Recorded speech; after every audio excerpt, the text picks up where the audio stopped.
আসসালামু আলাইকুম প্রিয় শিক্ষার্থী বন্ধুরা, অর্থনীতি দ্বিতীয় পত্র অষ্টম অধ্যায়। এটা হচ্ছে কি আন্তর্জাতিক বাণিজ্য। আন্তর্জাতিক বাণিজ্য কি মানে আন্তর্জাতিক যে বিভিন্ন দেশের সাথে বাণিজ্য করা, এটাকে বলা হয় কি আন্তর্জাতিক বাণিজ্য। তো আন্তর্জাতিক বাণিজ্য মানে আন্তর্জাতিকভাবে ব্যবসা করা। এটা কি দেখো তো, আমি যদি বলি তোমাদেরকে যে বাণিজ্যের ধারণার যে আছে, বাণিজ্যের ধারণার যে উদ্ভব ঘটাইছে কোন ব্যক্তি, বা এটা হচ্ছে বাণিজ্যবাদীদের চিন্তা থেকে।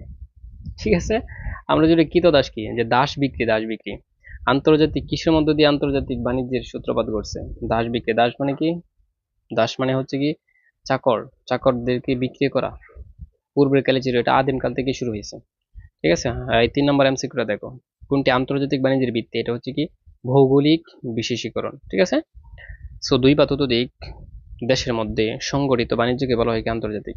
অর্থাৎ এক থেকে দুইটা দেশের সাথে যদি কোনো সম্পর্ক থাকে, বাণিজ্য ব্যবসা বাণিজ্য নিয়ে, এটাকে বলা হয় কি আন্তর্জাতিক বাণিজ্য। আন্তর্জাতিক বাণিজ্যের কয়টা দিক রয়েছে? দুইটা দিক রয়েছে। আমি যদি বলি তোমাদেরকে কখন আন্তর্জাতিক বাণিজ্যের গতি বৃদ্ধি পায়, এটা হচ্ছে শিল্প বিপ্লবের পরেই, সবচেয়ে বেশি শিল্প বিপ্লবের পরেই এটা বৃদ্ধি পাইছে। আর 7 নং এমসিকিউ, কোনটি বাণিজ্যের প্রসারিত রূপ। এটা হচ্ছে আন্তর্জাতিক বাণিজ্য। বাণিজ্যের প্রসারিত রূপ হচ্ছে আন্তর্জাতিক ভাবে বাণিজ্য করতে হবে, না হয় কি হবে না। দেশের মধ্যে আর একটা দেশের মধ্যে জেলায় জেলায় যদি তোমার বাণিজ্য করে, এটাকে বলা হয় কি ইন্টারনাল বাণিজ্য। হ্যাঁ, এক্সটার্নাল না। So, আমি যদি বলি বাংলাদেশ, থাইল্যান্ড আর মায়ানমার থেকে চাল ক্রয় করে, এর ফলে মানে বাংলাদেশ থাইল্যান্ড আর মায়ানমার থেকে চাল ক্রয় করে, এর ফলে কোন বাণিজ্য সংগঠিত হতে পারে, বা সংগঠিত হবে, এটা কোন বাণিজ্য হবে? এটা তো অটোমেটিক ভাবে আন্তর্জাতিক। কথা কি বলছো? পারবা না? এটাই হচ্ছে আন্তর্জাতিক বাণিজ্য। সো এটা একটু বানিয়ে গুছিয়ে লিখতে পারবা সবাই, অনেকে। ঠিক আছে, এটা বানিয়ে গুছিয়ে একটু লেখা যাবে। তোমরা কি এটা জানো বাংলাদেশ থেকে কি পরিমাণ রপ্তানি হয়? বাংলাদেশ থেকে সবচেয়ে বেশি তৈরি পোশাক রপ্তানি হয়, এবং কিনে কোন ব্যক্তি জানো? ওই যুক্তরাষ্ট্রই কিনে সবচেয়ে বেশি। ঠিক আছে, এরপরে এই যে তোমাদের চিংড়ি, সাদা চিংড়ি, বাংলাদেশ থেকে কিন্তু সাদা চিংড়ি অনেক রপ্তানি হয়। ঠিক আছে, আচ্ছা এখন দেখো কি বলছে, বাংলাদেশের এই যে সর্ববৃহৎ মাছ যে প্রক্রিয়াকরণ কারখানা কোথায় অবস্থিত, এটা হচ্ছে চট্টগ্রামে।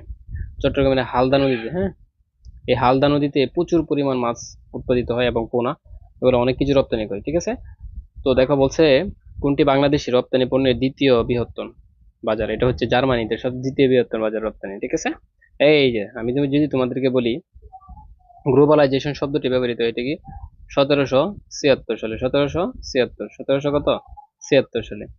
আচ্ছা, এরপরে আমি তোমাদেরকে অনেক কিছু বলি, দেখো এই গ্লোবালাইজেশন পৃথিবীতে প্রথম শুরু হয় কোন দশকে? এটা হচ্ছে কি 60 দশকে। ঠিক আছে, আচ্ছা যদি বলি সাধারণত প্রাথমিক পণ্য বলতে কি বোঝায়, এটা হচ্ছে কৃষি পণ্যকে বলা হয় প্রাথমিক পণ্য, কৃষি পণ্য। সো এগুলো পড়ার দরকার নাই, এগুলো হচ্ছে তোমার আপডেট তথ্য পড়তে হবে, এগুলো বাতিল হয়ে গেছে। এই যে দেখো একটা এমসিকিউ, এটা অনেক ইম্পর্টেন্ট। বাংলাদেশ সবচেয়ে বেশি রপ্তানি করে কোন কোন দেশে? যুক্তরাষ্ট্র, যুক্তরাজ্য, জার্মানি। তিনটা একদম মুখস্থ করে ফেলো, এগুলো কিন্তু জানার দরকার তোমাদের। ঠিক আছে, তো বর্তমানে এই যে শিল্পজাত পণ্য রপ্তানি করে মোট রপ্তানি আয়ের কত ভাগ অর্জিত হচ্ছে? এটা হচ্ছে 90%। ঠিক আছে, প্রায় 90 ভাগ, 100-র মধ্যে 90 ভাগই।